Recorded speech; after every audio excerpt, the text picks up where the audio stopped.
This whole video is going to be about tumors and how they actually load vitamins into exosomes. So the first step here is with something called ESCRT. ESCRT is short for endosomal sorting complex, required for transport. So tumors, they actually exploit the same basic exosome biogenesis, but they hijack them for the survival of the tumor, also for immune evasion. So vitamins, they can actually be loaded into the exosomes directly or via vitamin binding proteins. So lipid rafts and MVB membranes are concentrated with cholesterol. Uh, so basically, tumors, they will try to fill or pump lysosomes full of cholesterol. The point is so that the tumor does this as an escape immune tactic or escape immune evasion, because the tumors know that the lysosomes will degrade the exosomes, and then the tumors cannot receive the exosome cargo. So the tumor intentionally loads the lysosome with cholesterol so that the lysosome cannot uh, destroy or degrade the exosomes.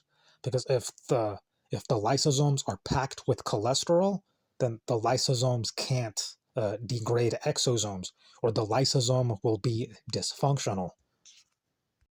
Now, a way that tumors, they get vitamins is by upregulating these things called tetraspanins, and some of them are CD9, CD63, and CD81. So basically, vitamins and vitamin binding proteins interact directly with tetraspanins to ensure inclusion. So that's how tumors get vitamins. Now, there are these adhesion molecules that tumors use so that they bind the vitamins, or the vitamins bind to these molecules, and they are called Syndecans, or SDC1, SDC4.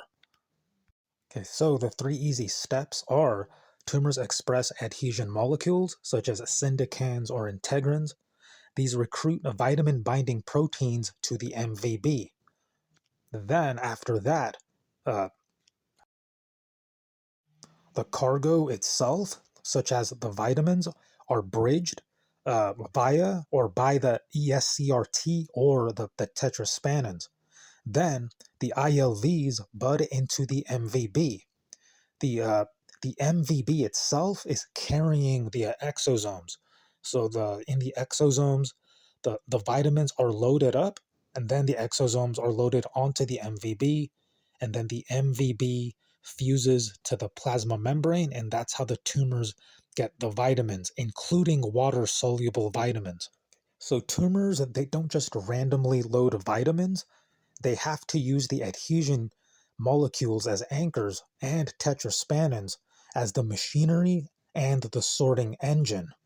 So tumor cells that receive exosome cargo can access these small molecules if the exosome contains them, and if the tumor or donor cell specifically loads the exosomes with the cargo, for example, vitamins or water-soluble vitamins. Okay, so the vitamins are loaded into the exosomes uh, before the MVBs fuse with anything. So the MVBs have the choice of fusing with the plasma membrane, therefore the tumors get the vitamins, unfortunately, or the MVB fuses to the lysosome so that the lysosome can process the vitamins instead, hopefully, possibly to go to the human and not towards the tumor. Okay, so before the MVB fuses with anything, the vitamins through ILV budding are indirectly loaded into the.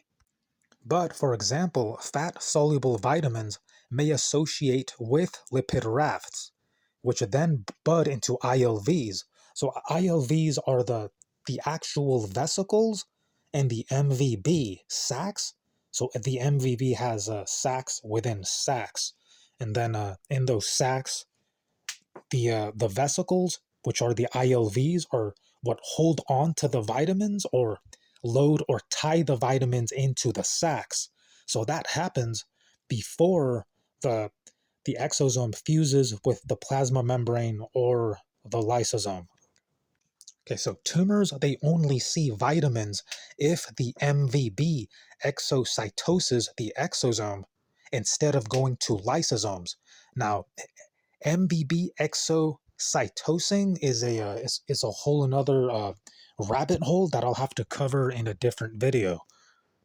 Now, something that could help the lysosome, hopefully, so that the exosomes do not reach the tumors, is astaxanthin, which is a compound in salmon. So astaxanthin has been studied and known to localize to lysosomes, where it actually anchors into the lysosomal membranes. Unlike other things like vitamin E, they kind of just like kind of sticks or kind of even slips off. But astaxanthin anchors, so it's more stable, allowing lysosomal signaling and integrity, which is critical. Now, what this ends up doing is that it allows lysosomes to sense nutrient loads properly, such as amino acids, lipids, and vitamins, because astaxanthin allows TSC2 to stay intact on the lysosome. Because if TSC2 is lost, then that could uh, lead to the lysosome to not be able to properly degrade exosomes and even possibly be able to process through the vitamin cargo. Now, this is a critical function of TSC2 staying stabilized and anchored on the lysosome thanks to astaxanthin, is that this allows the lysosome to prevent stress-triggered exosome release, which is a tumor survival mechanism. Also, TSC2 stabilized on the lysosome leads to proper handling of vitamin nutrient storage and signaling.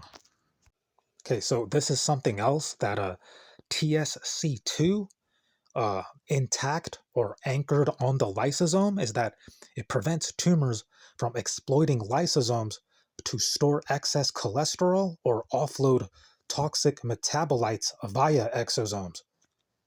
So thanks to astaxanthin, the prevention of exosome release, again, if TSC2 is anchored on the lysosome, the tumors cannot easily store or traffic cholesterol in lysosomes, because tumors do that intentionally to make the lysosome dysfunctional as an immune surveillance escape tactic.